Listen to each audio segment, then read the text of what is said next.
Well, hello, everybody. I'm Mr. Sipe. Thank you for joining me today for the first ever Sipe Society Enrichment lesson. It's one of my favorite subjects. We'll be talking about Walt Whitman, the poet, and how his poems produce a narrative of the United States Civil War. Before we get into that, just a couple of housekeeping things. If you haven't done so, be sure to check out Sipe Society's mailing list.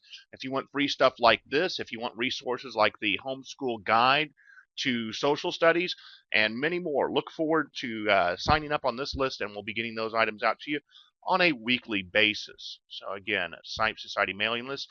If you've never worked in the Adobe Connect room, we're quite proud of our facility here at Sipe Society. Excuse me for just a moment.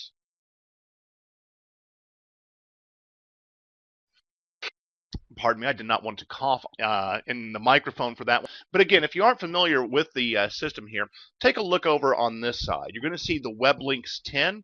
These are all the web links that I'll be using today. We've got a mini bio video that I'll be showing shortly. If there's any trouble with that playing in your recording, you could just go to web links 10, click on the Whitman mini bio, and click browse to, and away you go. We also have a more expanded biography about Whitman I'll fill you in with, and we have some other resources that we'll pass along towards the end of today's recording regarding Walt Whitman, the man and the poet.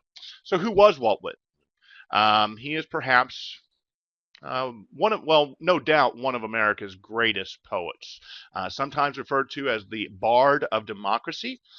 He was part of the existentialist movement in American literature and American philosophy during the mid 1800s. But before we get into a lot of details about Walt Whitman, to specify, we will be talking about his work during the American Civil War. Not only did he write poems about the Civil War, but he actually participated in the war not as a soldier, but rather as a healthcare provider. And we're going to learn some more details about that in this brief biography that I'll pass along here. Let me get the Sipe Society logo out of the way. Also, thanks to Mr. and Mrs. Smith from the Free Music Archive for Dark Country Road, a little tunes to get things underway today. Now, again, if you have any problems with viewing the recording, you can watch it. Just pause this recording, go to Whitman's mini bio, but we should be set up to go. So just take a couple minutes. We're going to learn a little bit about Walt Whitman, and we will get into his poems in just a second. Tell you what, while we're doing that, I'll even give you a few questions to consider. How did Whitman become involved in the war effort? We're going to learn those details. What were his views on slavery? And why is Whitman known as the Bard of Democracy? Take a look at those questions. Keep them in mind. And now let's check out this quick clip from bio.com.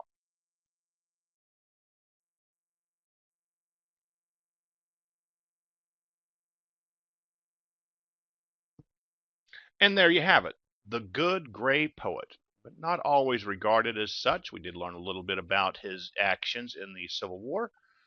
And let me get this pod out of the way, and we'll talk about those questions I asked you to consider as we were checking out the video.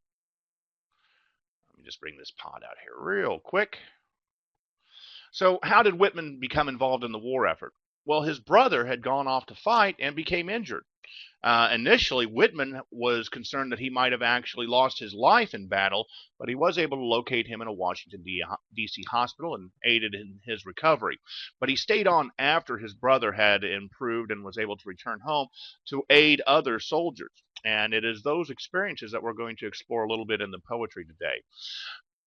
Whitman was a avid opponent of slavery. He got to witness the brutality of the institution firsthand as a newspaper editor in New Orleans, Louisiana. And it was actually through those firsthand experiences that he developed an intense hatred of the institution of slavery, and actually led to his support of President Lincoln in the election that preceded the Civil War. Why is Whitman known as the Bard of Democracy? It wasn't just because he wrote some poems from a heroic or patriotic perspective. It was because he truly believed that the work of the United States was to elevate mankind to a more equitable and a more equitable arrangement, and also that people participate in their government. So a little bit about Walt Whitman. Now let's take a look at his poems. Before we get into the first one, which is entitled Beat Drums Beat, I'm going to ask you to consider some questions while we're reading through here. And actually, let me just kind of pop this up here in the middle and we'll make this large so there's no trouble reading them. Real simple question on this one. What is the mood or the tone of this poem? Is it excited? Is it angry, frightful, happy? That's really for you to decide. There is no correct answer here, but I want you to be listening for what the tone of this is while I try to give it the best read I can. Okay. Beat, beat drums. Blow, bugles blow. Through the windows, through the doors, burst like a ruthless force. Into the solemn church and scatter the congregation. Into the school where the scholar is studying. Leave not the bridegroom quiet. No happiness must he have now with his bride, nor the peaceful farmer any peace, plowing his field or gathering his grain. So fierce you were, and pound you drums, so shrill you bugles blow. Beat, beat drums, blow, bugles blow. Over the traffic of cities, over the rumble of wheels in the streets, are beds prepared for sleepers at night in the houses? No sleepers must sleep in those beds. No bargainers bargain by day, no brokers or speculators. Would they continue? Would the talkers be talking? Would the singer attempt to sing? Would the lawyer rise in the court to state his case before the judge? Then rattle quicker, heavier drums, you bugles, wilder blow. Beat, beat drums, blow, bugles blow. Make no parley, stop for no expostulation. Mind not the timid, mind not the weeper or prayer. Mind not the old man beseeching the young man. Let not the child's voice be heard, nor their mother's entreaties. Make even the trestles to shake the dead where they lie awaiting the hearses. So strong you thump, O terrible drums, so loud you bugles blow. You know, I've read this poem several times and I still can't decide. What is the mood? I suppose he's enthusiastic about the war, that he is making a call and appeal to all of his countrymen to put all their efforts into the task at hand. But again, maybe it's because I've read the poems of Whitman so many times over the years, but I still cannot really put my finger on it. I think he is excited. I think he is optimistic, but it is not very clear. Maybe you have a different opinion about what I'm discussing here. Don't forget, you can always email me, jsipe at sipesociety.com. That's jsipe at sipesociety.com. Before we get into the next poem, which is heavy, we'll just say that, I want you to consider a couple of questions, and we'll also make these available down here. What images does Whitman produce in this poem? Are they pleasant? So what kind of imagery will you be seeing as you listen to my reading of this poem?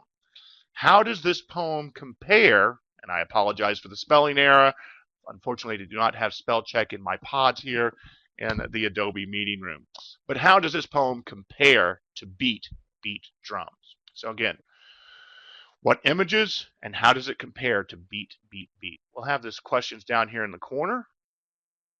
We'll also tell you that if we ever have students participating, and we will have opportunities for students to participate in the live lesson room in future lessons, you will actually be able to participate through poll pods where we can ask questions, do multiple choices, so on and so forth. Some of the great features of the Sipe Society live lesson room here. So without further ado, let's get into this next poem. This one's a little bit long. Probably should have a brief sip of my beverage before we get into this. An old man bending, I come among new faces. Years looking backward, resuming in answer to children. Come tell us, old man, as from young men and maidens that love me, aroused and angry, I thought to beat the alarum and urge relentless war. But soon my fingers failed me, my face drooped, and I resigned myself to sit by the wounded and soothe them, or silently watch the dead. Years hence of these scenes, of these furious passions, these chances, of unsurpassed heroes, was one side so brave, the other was equally brave.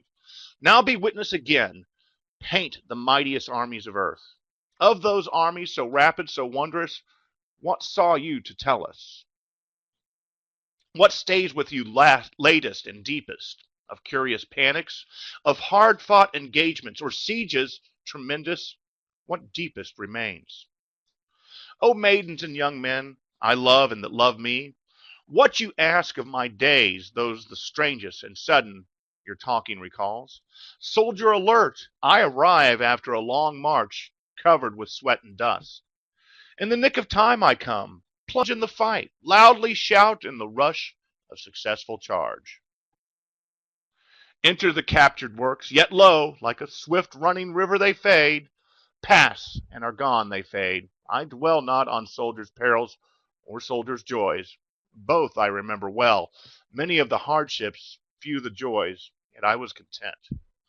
But in silence, in dreams' projections, while the world of gain and appearance and mirth goes on, so soon what is over forgotten, and waves wash the imprints off the sand.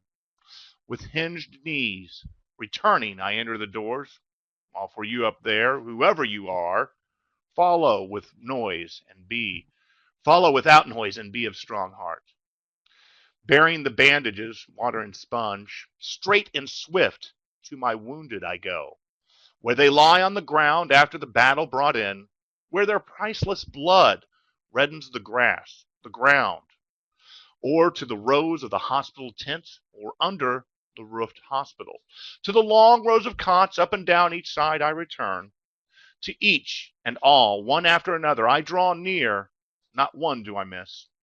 An attendant follows, holding a tray.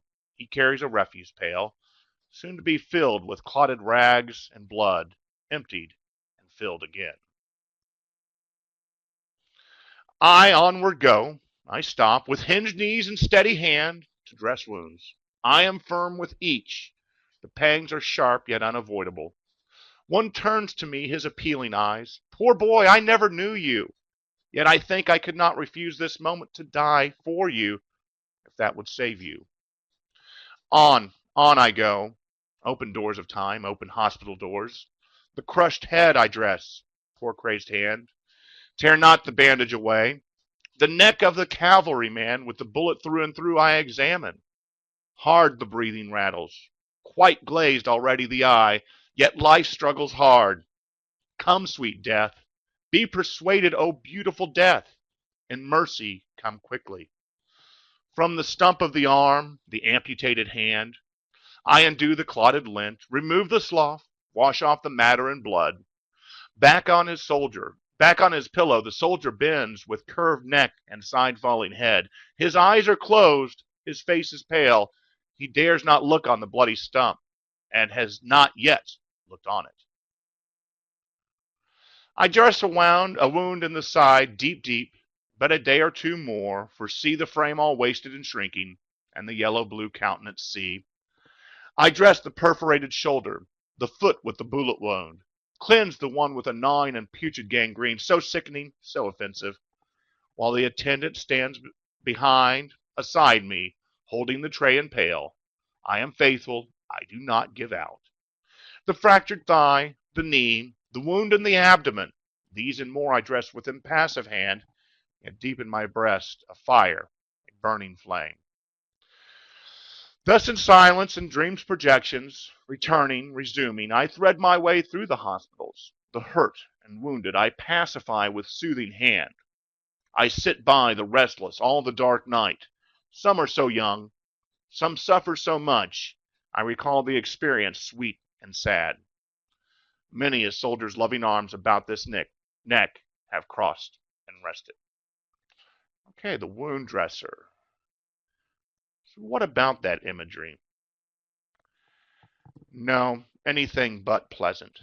One of the things that impresses me most about this poem is its ability to deliver the reader to the hospital. You know, there's even a line, let me put this to the side for just a second here. I believe it's in that first page. While for you up there, whoever you are, follow with no noise and be of strong heart. He's warning us. He's warning us that it's going to get ugly, and it very much so does. Now, when we compare this, the wound dresser, to beat drums, It's a much different poem, as opposed to the energy and perhaps optimism of beat, beat drums. There's a reality in the wound dresser, and that reality is not pleasant. It's one of the things that I wonder about too. He seems to be doing a lot of recalling in these poems. Even though these may have been written during the war, it seems to be that he is writing of the memories that won't leave him be. And I know for me, as a poetry reader, the images of this particular poem are difficult to leave behind.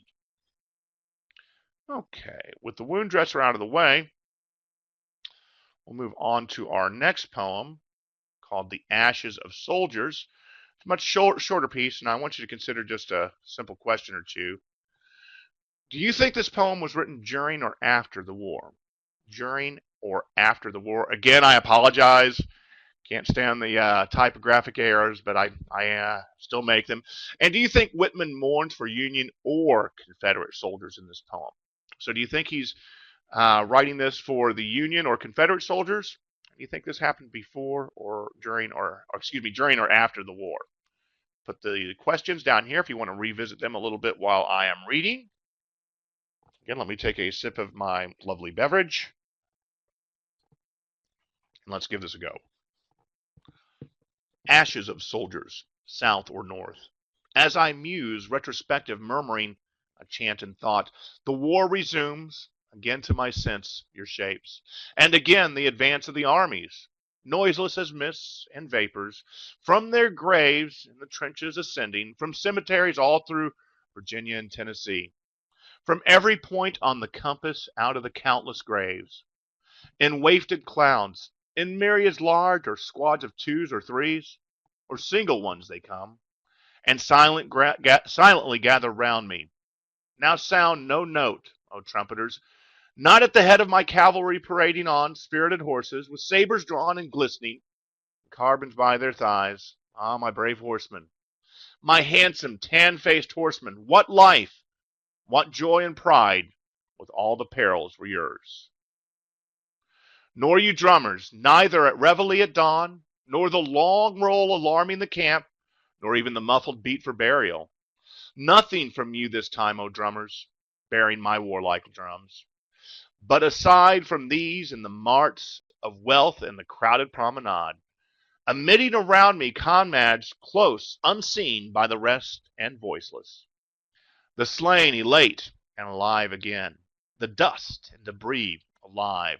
I chant this chant of my silent soul in the name of all dead soldiers.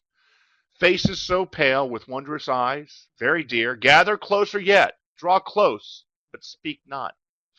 Phantoms of countless loss, invisible to the rest, henceforth become my companions.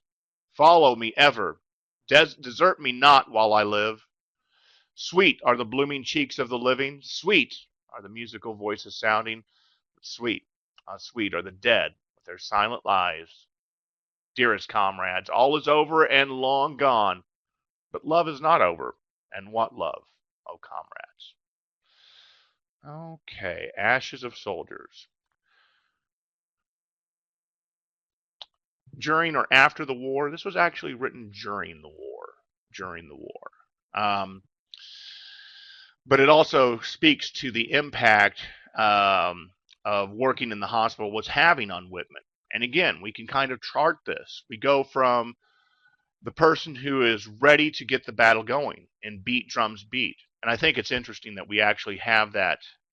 Nothing from you this time, O drummers, bearing my warlike drums. I think he's speaking to beat, beat drums in this poem.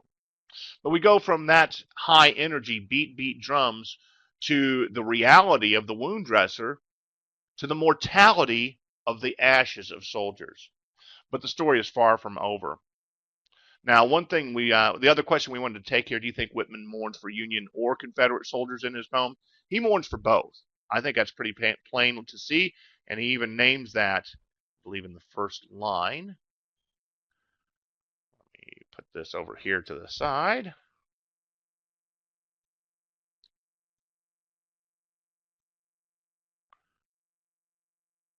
Ashes of soldiers, south or north. And that's a theme that you see throughout his poems. Now, it does look like I missed that last portion. I'll go ahead and wrap up with that before we move into our next poem. Again, the conclusion of Ashes of Soldiers. Perfume from battlefields rising up from the photo arising. Perfume, therefore, my chant, O love, immortal love. Give me to bathe the memories of all dead soldiers. Shroud them, embalm them. Cover them all over with tender pride. Perfume all, make all wholesome. Make those ashes to nourish and blossom. O love, solve all, fructify all with the last chemistry. Give me exhaustless, make me a fountain, that I exhale love from me wherever I go, like a moist perennial dew, for the ashes of all dead soldiers, south or north. So again, we see that reinforced in this conclusion of Ashes of Soldiers, that this is a poem, a mourning for both North and South. Okay, this last poem, or excuse me, the next to last poem that we'll be taking a look at today is called Turn, O Libertad. And I want you again to consider the mood of this poem. There is no right or wrong answer because I have trouble discerning the mood of it. And how does it compare to Beat Beat Drums and The Wound Dresser?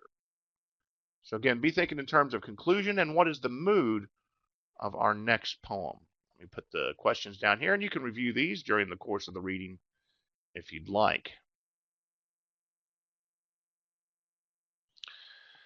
Turn, O Libertad, for the war is over. From it, and all henceforth expanding, doubting no more, resolute, sweeping the world. Turn from lands retrospective, recording proofs of the past, from the singers that sing the trailing glories of the past, from the chants of the feudal world, the triumphs of kings, slavery, caste. Turn to the world, the triumphs reserved and to come. Give up that backward world. Leave to the singers of hitherto, give them the trailing past. But what remains, remains for singers. For you, wars to come are for you. Lo, how the wars of the past have duly inured you, and the wars of the present also inure. Then turn, and be not alarmed, O Libertad. Turn your undying face to where the future, greater than all the past, is swiftly, surely preparing for you. Turn, O Libertad. Having read the series, starting off with Beat Beat Drums, followed by The Wound Dresser, and then moving into Turn, O Libertad, I sense a bit of optimism here. I think that there is hope for the future. And now with the war done, there is hope. But comparing it to The Wound Dresser, comparing it to Beat Beat Drums, and even our previous poem, Ashes of Soldiers, I think that this takes us to the conclusion of the war, and with the Union victory, the question of slavery, the question of democracy has really been resolved at this point, at least in the mind of our poet, Walt Whitman. Okay. Before we go into our, for our last poem, I'm not going to give you any questions to consider because I want you to make the most of it from your own perspective. The final poem is perhaps one of Whitman's most popular poems. It's called "O Captain, My Captain." And if you saw the old Robin Williams film from years ago, and of course I can't remember it now. This poem has been featured in films. It has been very popular for a number of years. And just to be very clear, and it's pretty obvious once you start reading it, Dead Poet Society. That's the movie. Sorry, Dead Poet Society. You see this poem featured predominantly in that film. But when you read this, it becomes readily apparent it is about the death of Abraham Lincoln. Now, as we established earlier, Whitman was an opponent of slavery and a strong supporter of Abraham Lincoln. So he took the assassination exceptionally hard, as the whole country did. So, without further ado, I'm going to wrap up. I won't really discuss this one. I want you to kind of take this poem for what it's worth and assign your own value to it, analyze it a little bit yourself, and see what it says about the conclusion of the Civil War and the death of Abraham Lincoln. Oh, Captain, my Captain, our fearful trip is done. The ship has weathered every rack, the prize we sought is won. The port is near, the bells I hear, the people all exulting, while follow eyes the steady keel, the vessel grim and daring. But oh heart, heart, heart, oh the bleeding drops of red, where on the deck my captain lies, fallen, cold and dead. Oh, Captain, my Captain, rise up and hear the bells. Rise up, for you the flag is flung. For you the bugle trills. For you bouquets and ribboned wreaths. For you the shores are crowding. For you they call the swaying mass, their eager faces turning. Here, Captain, dear father, the arm beneath your head. It is some dream that on that deck you've fallen cold and dead. My captain does not answer. His lips are pale and still. My father does not feel my arm. He has no pulse or will. The ship is anchored safe and sound, its voyage closed and done. From fearful trip, the victor ship comes in with object won. Exult, old shores, and ring, O bells! But I, with mournful tread, walk the deck. My captain lies, fallen, cold, and dead. There you have it, folks. A narrative of the United States Civil War from the poems of one man, Walt Whitman. After the war, he once wrote, "The war saved me." And I think that when you consider and you look at these poems, you see a much different person writing "Oh Captain, my Captain" than the individual that wrote "Beat, Beat Drums." And a lot of changes, not only in the individual poet, but the nation around us can be tracked through this poem. Okay, as I mentioned at the beginning of today's session, we would have some additional resources available for you. Just check out Web Links 10. I'm going to go ahead and open up. If you saw the video that we kicked things off with, the mini bio, don't forget, you can also go to poets.org, and this is going to open up for you. This is a more involved biography that tells you some more details about Walt Whitman, his life, his professional life, his personal life, and I would encourage you to check that out to learn a little bit more about him. If you want to know more about the works of Walt Whitman, be sure to check out the Walt Whitman Archive. Walt Whitman is still making the news in 2016. And this is where you can find out information about how his work is still affecting the arts, still affecting history, and being discussed nearly a century, more than a century after his death. Lastly, from the Library of Congress, this is a great resource. And again, these should be opening on your computer screen unless you're watching the YouTube video. If you're watching a YouTube video, somewhere around here there should be a link where you can watch the recording of this lesson with full functionality. Oh goodness, looks like we missed this poetry of the Civil War. Let me try that again. I'm going to fix this one real quick. The joys of the online classroom.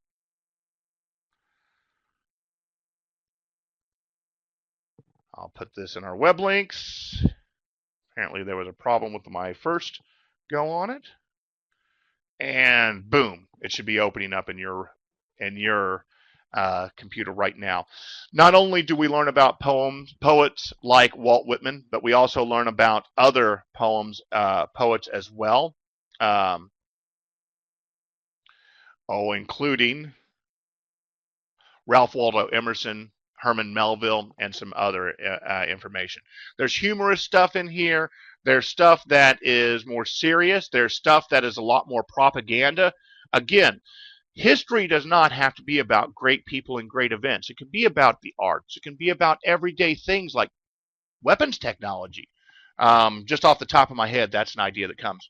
Or in this case, the arts. So again, I hope you've had a good time. I hope you've learned some, and I hope you have a little deeper understanding of the U.S. Civil War, because it was more than just battle places and dates. It was very real, and it had a very real impact on folks. Last reminder, though, if you haven't done so already, be sure to check out Sipe Society mailing list sign up on the web links 10. If you would like a copy of the PowerPoint I used today, go to Files 5, click on Whitman's War, and just download that file, and you can have your very own copy of the PowerPoint I used today. Well, that is a wrap. Look for U.S. History 1 coming soon. Look for the other 2 enrichment lessons in this series. We'll be doing Children in the Civil War, and we're also doing Voices of the Civil War, where you have an opportunity to listen to actual recordings of people who survived the United States Civil War. It's part of the free stuff that you'll get from SciSociety.com. Sign up for the mailing list. That's all I've got for today. Until next time, I'm Mr. Sipe, and I'll see you on the computer.